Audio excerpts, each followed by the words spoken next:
الحمد للہ وکفیٰ وسلام علی عبادہ الذین اصطفیٰ اما بعد۔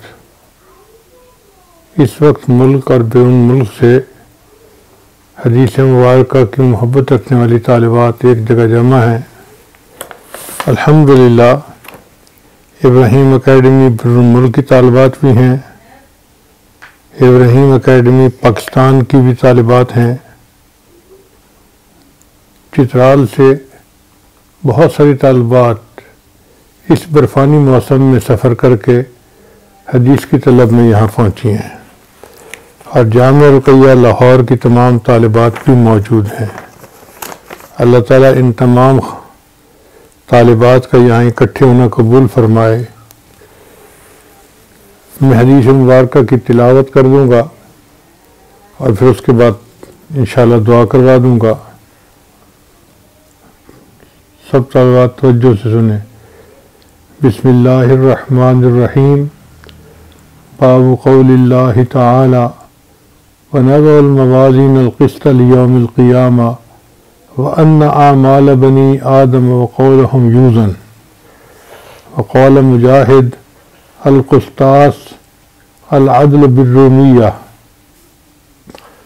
ويقال القسط مصدر المقسط وهو العادل، وأما القاسط فهو الجائر۔ وبه حدثنا أحمد بن إشكاب قال حدثنا محمد بن فضيل عن عمارة بن القعقاع عن أبي زرع عن أبي هريرة رضي الله تعالى عنه قال قال رسول الله صلى الله عليه وسلم كلمتان خفيف حبيبتان إلى الرحمن خفيفتان على اللسان ثقيلتان في الميزان سبحان الله وبحمده سبحان الله العظيم۔ سبحان ربك رب العزة عما يصفون وسلام على المرسلين والحمد للہ رب العالمین۔ اگر میری طبیعت ٹھیک ہوتی تو میرا جی چاہ رہا تھا کہ میں روات جو ہیں، جو راوی ہیں، ان کے بارے میں بھی کچھ بتاتا اور پوری تفصیل کرتا۔ ابھی ہم صرف مضمون حدیث مبارکہ کے متن پہ غور کرتے ہیں کہ نبی علیہ السلام نے ارشاد فرمایا کلمتان کا مطلب ہے کلامان، دو کلمے ایسے ہیں۔ جیسے ہم ایک فکرے کے اوپر بھی کلمے کا لفظ استعمال کر لیتے ہیں، کلمہ طیبہ، کلمہ شہادت، وہ پورا فکرہ ہوتا ہے، اس کو کلمہ کہتے ہیں۔ تو کلمتان سے مراد ہے کلامان، دو کلام ایسے ہیں حبیبتان الی الرحمن، رحمان کو بہت پیارے ہیں، یعنی حبیب قائلہما، جو اللہ کو جو پڑھتا ہے وہ اللہ کو پسند آ جاتا ہے۔ پھر آگے فرمایا خفیفتان علی اللسان، وہ زبان کے اوپر پڑھنے بڑے آسان ہیں، ہلکے ہیں، ان میں کوئی ایسا حرف نہیں جو بہت ثقل کے ساتھ مخرج سے نکلتا ہو۔ آگے فرمایا ثقیلتان فی المیزان، لیکن میزان کے اندر وہ بڑے بھاری ہیں۔ نبی علیہ السلام کی حکمت عملی دیکھیے کہ آپ صلی اللہ علیہ وسلم نے ڈائریکٹ کلمات نہیں بتا دیے، بلکہ پہلے ان کے ایسے فضائل بتائے کہ سننے والا جو ہے اس کے اندر شوق بڑھ جاتا ہے۔ اچھا، دو کلمے ہیں جو اللہ کو بڑے پیارے ہیں، پڑھنے بڑے آسان ہیں اور میزان میں بڑے بھاری ہوں گے، تو یہ تین باتیں سن کے ہر سننے والا چاہتا ہے کہ جی مجھے وہ کلمے بتائے جائیں۔ تو جب نبی علیہ السلام نے سامنے کا شوق اتنا بڑھا دیا، پھر نبی علیہ السلام نے بتلایا کہ وہ کلمے کون سے ہیں۔ فرمایا سبحان اللہ و بحمدہ، اللہ تو پاک ہے اور سب تعریفیں تیرے لیے ہیں۔ سبحان اللہ العظیم، اور اے اللہ آپ بڑے عظیم ہیں۔ سبحان اللہ کا معنی ہے اللہ آپ پاک ہیں، آپ میں کوئی عیب نہیں، کوئی کمی نہیں، کوئی کجی نہیں، کوئی کوتاہی نہیں، ہر عیب سے منزہ اور مبرہ ہیں، آپ پاک ہیں۔ اللہ کو اپنی تعریف اس انداز سے بہت اچھی لگتی ہے، چنانچہ قرآن مجید میں بھی اللہ تعالیٰ نے اپنے بارے میں فرمایا فسبحان اللہ، اور اللہ تعالیٰ پاک ہے۔ ایک جگہ فرمایا فسبحان الذی بیدہ ملکوت کل شیء والیہ ترجعون۔ تو سبحان اللہ کہنے سے اللہ تعالیٰ کو خوشی ہو جاتی ہے، اللہ تعالیٰ کو یہ بہت پسند ہے کہ میرے بندے نے سبحان اللہ کہا۔ اور وبحمدہ کا مطلب یہ ہے کہ تمام تعریفیں اللہ ہی کے لیے ہیں، اور اس میں کوئی شک نہیں کہ تعریف کا اصل حقدار اللہ ہی ہے۔ اس لیے اللہ تعالیٰ نے قرآن مجید کی ابتدا الحمدللہ سے کی، سب تعریفیں اللہ کے لیے ہیں۔ یہ بات ذہن میں رکھیے کہ کوئی بندہ دنیا میں کسی چیز کی تعریف کرے وہ تعریف اللہ کی بنتی ہے۔ مثلا کوئی بندہ اگر کسی پھل کی تعریف کرتا ہے تو یہ تعریف اللہ کی جس نے پھل کو پیدا کیا، کوئی پھول کی تعریف کرتا ہے تو یہ تعریف اللہ کی جس نے پھول کو پیدا کیا، کوئی گھر کی تعریف کرے تو یہ اللہ کی تعریف جس نے اس گھر کے لیے میٹیریل بنایا، کوئی بیوی کی تعریف کرے تو یہ تعریف اللہ کی طرف جاتی ہے، کوئی خاوند کی تعریف کرے تو یہ تعریف اللہ کی طرف۔ ایک بندہ دوسرے کسی کی تعریف کرے تو وہ تعریف اللہ کی طرف لوٹتی ہے، اس لیے کہ اس کا پیدا کرنے والا جو اللہ ہے۔ تو اصل تو تعریف کا حقدار اللہ ہی ہے۔ تو اللہ تعالیٰ فرماتے ہیں سبحان اللہ و بحمدہ، اللہ پاک ہے اور سب تعریفیں اللہ کے لیے ہیں۔ سبحان اللہ العظیم، اور اللہ پاک ہے اور اللہ ہی عظیم ہے، بڑا ہے۔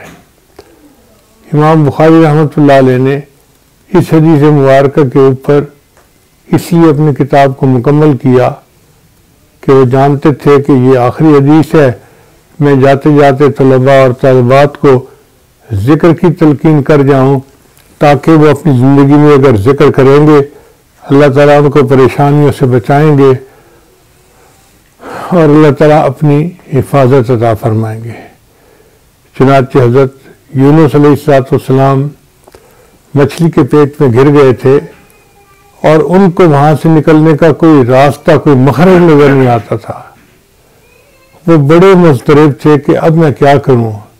اس وقت انہوں نے اللہ کی تعریف سبحان کے الفاظ سے کہی کہ لا الہ الا انت سبحانک انی کنت من الظالمین، اے اللہ آپ کا ساتھ کوئی معبود نہیں، آپ پاک ہیں، میں نے اپنے آپ پہ ظلم کیا ہے۔ اللہ کو ان کا کلام یہ اتنا پسند آیا کہ اللہ نے مچھلی کو حکم دیا کہ ان کو اپنے پیٹ سے نکال دو۔ قرآن مجید میں اللہ فرماتے ہیں وَلَوْلَا أَنَّهُ كَانَ مِنَ الْمُسَبِّحِينَ، اگر یونس علیہ السلام میری تصویر بیان نہ کرتے لَلَبِثَ فِي بَطْنِهِ إِلَى يَوْمِ يُبْعَثُونَ، وہ قیامت تک مچھلی کے پیٹ میں رہتے۔ اب آپ غور کیجئے کتنی بڑی مصیبت تھی کہ انہوں نے قیامت تک مچھلی کے پیٹ میں رہنا تھا، مگر سبحان اللہ کے ذکر کی وجہ سے اللہ نے ان کو مچھلی کے پیٹ سے نجات عطا فرمائی۔ آج بھی طلباء اور طالبات یہ بات ذہن میں رکھیں کہ اگر وہ کسی وقت حالات کی مچھلی کے پیٹ میں پھنس جائیں، ان کو کسی عامل کے پاس جانے کی ضرورت نہیں، کسی کے پاس پوچھنے کی ضرورت نہیں۔ امام بخاری نے ان کو ذکر بتا دیا، وہ سبحان اللہ کا ذکر کثرت کے ساتھ کریں، اللہ تعالیٰ حالات کی مچھلی کے پیٹ سے ان کو نکال دیں گے۔ تو امام بخاری رحمۃ اللہ کا طلباء اور طالبات کے اوپر یہ احسان ہے کہ انہوں نے ان کو عاملوں سے غنی کر دیا، ضرورت ہی نہیں کسی عامل کے پاس جانے کی۔ عمل ہمیں معلوم ہے، کرنے کی ضرورت ہے، ہم اگر کریں گے تو اللہ تعالیٰ قبول فرمائیں گے۔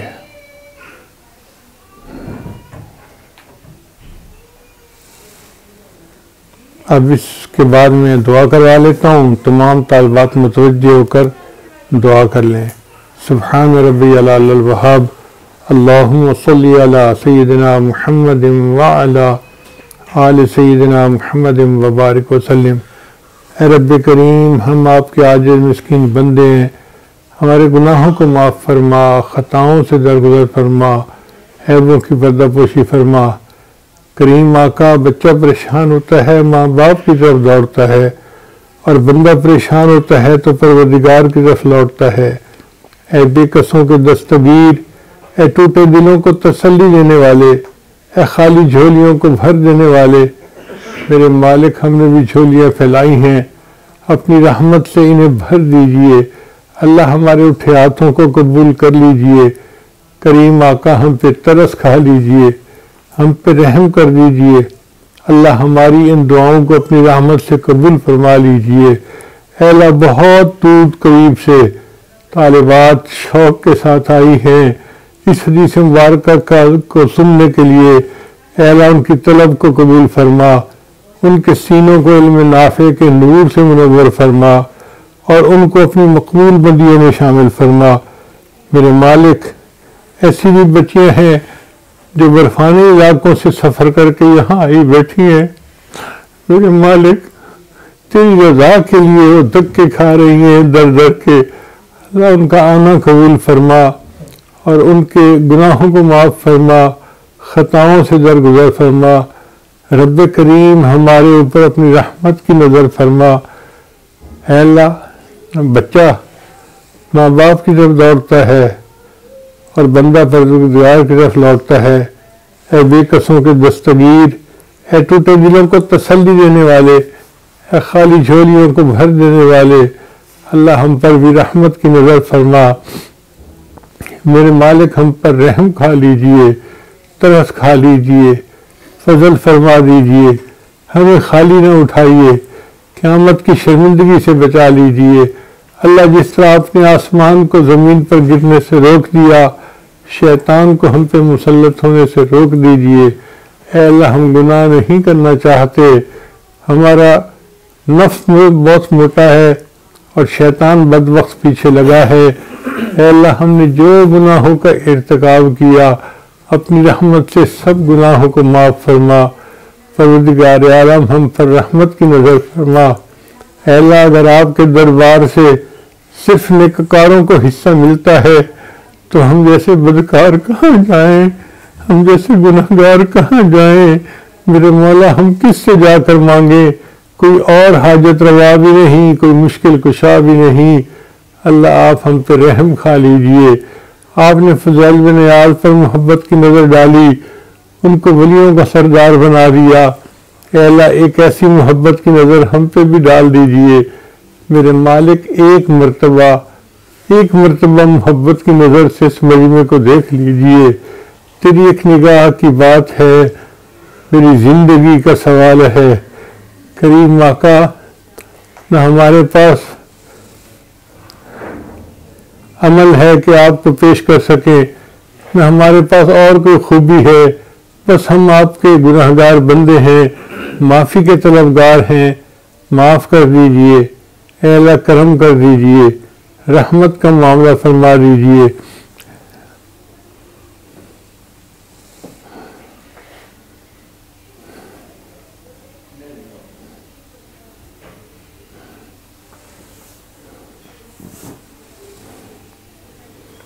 رب کریم جو بچیاں بیمار ہیں ان کو شفا عطا فرما۔ اے اللہ جو جوان العمر ہیں ان کو نیک دیندار قدردان رشتے عطا فرما، بے قدروں سے محفوظ فرما، رشتے میں جو رکاوٹیں ہیں ان کو دور فرما۔ اے اللہ سب بچیوں کے گھروں کے ماحول کو نیک بنا، ان کے ماں باپ محرم مردوں کو نیکی کا شوق عطا فرما۔ اے اللہ آپ جانتے ہیں عورت کتنی مجبور ہوتی ہے، پھر اگر گھر کے مرد بھی دین کے اوپر چلنے والے نہ ہوں تو یہ بہت پریشانی بڑھ جاتی ہے۔ اے اللہ دل تو آپ کے اختیار میں ہے، آپ نے فرمایا کہ میں ان دلوں کو جیسا چاہتا ہوں پھیر دیتا ہوں۔ اللہ ان کے گھر کے مردوں کے دل نیکی کی طرف پھیر دیجئے اور اللہ ان کو نیکی کے اوپر ان کا مددگار بنا دیجئے، آسانیاں فرما دیجئے۔ پروردگار عالم ہمارا نہ روپ ہے نہ رنگ ہے نہ ہمیں یار منانے کا ڈھنگ ہے، اللہ ہمیں تو محبت کرنی نہیں آتی، آپ کو تو آتی ہے، آپ ہم سے محبت فرما لیجئے۔ اے کریم آقا رحمت کر کے پر محبت کی نظر ڈال دیجئے، مہربانی فرما دیجئے، ہماری ان دعاؤں کو اپنی رحمت سے قبول فرما لیجئے۔ اے اللہ بہت سارے مرد حضرات بھی پورے شہر سے اور دوسرے شہروں سے اے اللہ اس اجتماع میں حاضر ہیں، اے اللہ سب کے دلوں کی نیک مرادیں پوری فرما، مقروض ہیں تو کاروبار کی قرضے کی ادائیگی کی سبیل پیدا فرما، اے اللہ جو تنگ دست ہیں ان کی تنگ دستی کو ختم فرما، میرے مولا ہماری پوری قوم کو اے اللہ مہنگائی کے عذاب سے محفوظ فرما، کریم آقا رحمت کا معاملہ فرما، آسمان اور زمین سے خزانوں کے دروازوں کو اللہ کھول دیجئے، اے اللہ یہ تیرے کلمہ پڑھنے والے بندے ہیں، اے اللہ ان پر آسانیاں فرما دیجئے، کرم کر دیجئے، اللہ ہم نالائق ہیں، اگر آپ پکڑنے پہ آئیں تو ہمارے پاس شرمندگی کے سوا کچھ نہیں، ندامت کے سوا کچھ نہیں، لیکن ہم تو آپ سے آپ کی رحمت کے طلبگار ہیں، معاف کر دیجئے، اللہ آپ بڑے معاف کرنے والے ہیں، رحیم بھی ہیں، کریم بھی ہیں، حنان بھی ہیں، منان بھی ہیں، اے رب کریم ہماری ان دعاؤں کو اپنی رحمت سے قبول فرما، میرے مالک آپ نے پہاڑوں پر اپنی امانت کو پیش کیا، انہوں نے قبول کرنے سے معذرت کر لی، آپ نے اپنی امانت کو انسان کے سپرد کیا، اللہ ہم نادان تھے، ہم نے اس کو قبول کر لیا، اے اللہ اب یہ کیسے ہو سکتا ہے کہ طور پہاڑ پر تو آپ کی تجلی پڑ جائے اور ہم اس تجلی سے محروم دنیا سے چلے جائیں، میرے مولا کرم کر دیجئے، ہمیں بھی اپنی تجلی عطا فرما دیجئے، ہمارے دلوں پر اپنی تجلی ڈال دیجئے، ان دلوں کو نرم کر دیجئے، ان کو شفاف بنا دیجئے، ان کو دھو دیجئے، اللہ ان کو بدل دیجئے، ہم گناہ والی زندگی نہیں گزارنا چاہتے، آپ پیشانی کے بالوں سے پکڑ کر ہمیں نیکی کے رستے پر چلا دیجئے، اور اس دجالی فتنے کے دور میں اللہ ہمارے ایمان کی حفاظت فرما دیجئے، ربنا تقبل منا انکا انت السمیع العلیم تب علینا انکا انت التواب الرحیم، اے اللہ جامع رقیہ کی جو پرنسپل صاحبہ ہیں انہوں نے بہت محنت کی ہے ان بچیوں کو دین کے ساتھ جوڑنے کے لیے، اے اللہ ان کی محنت کو بھی قبول فرما، ان بچیوں کی محنت کو بھی قبول فرما، اور اے اللہ مجمع میں جتنی خواتین ہیں یہ جتنے مرد ہیں سب پر اپنی خصوصی رحمت نازل فرما، ہمارے اٹھے ہاتھوں کو قبول فرما، ربنا تقبل منا انکا انت السمیع العلیم تب علینا انکا انت التواب الرحیم، صلی اللہ تعالی علی حبیبہ سیدنا محمد وآلہ واصحابہ اجمعین برحمتک یا ارحم الراحمین۔